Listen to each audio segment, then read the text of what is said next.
NASA told the American astronauts not to talk to the Russian astronauts. Hi, I'm Meredith Bagby. I wrote The New Guys, and it's a story about the first astronauts who are women and people of color. So the first woman in space wasn't an American, it was actually a Russian. Her name was Valentina Tereshkova. And the Russians beat us by 20 years.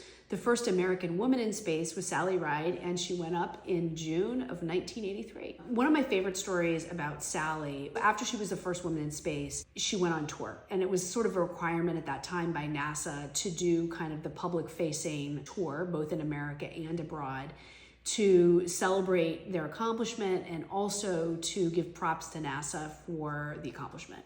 And Sally went on a grand European vacation with her crewmates.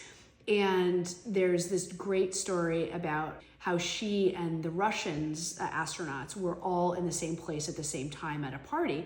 Now keep in mind, it's 1983, it's the height of the Cold War, and at any point America and the Soviet Union could go to war. I mean, that's how tense it was.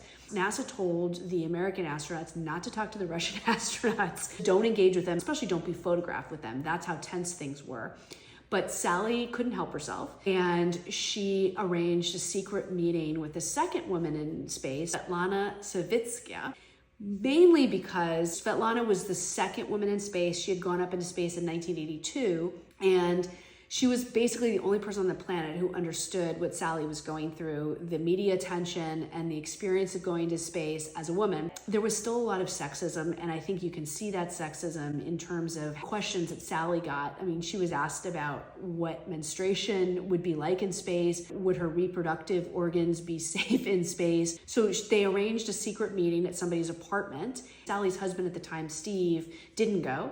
And he was like, you really shouldn't do this. I'm not breaking protocol and you're crazy for doing this. And had they been caught, I think it would have been a big international incident to have an American and a Russian astronaut be together and photographed. So she was really breaking protocol, but I think there was something in her that she really wanted to have this connection with this other woman who had done the same thing she had. Basically, a limo showed up at Sally's apartment and she snuck in with her other crewmates, and they went to this apartment and they spent all night drinking orange juice while the men drank vodka, apparently, and just talked. She and Svetlana formed this like special bond, and Sally subsequently, I think, sent her the New Guys t-shirt, and they exchanged presents over the years, and it just became a lifelong friendship.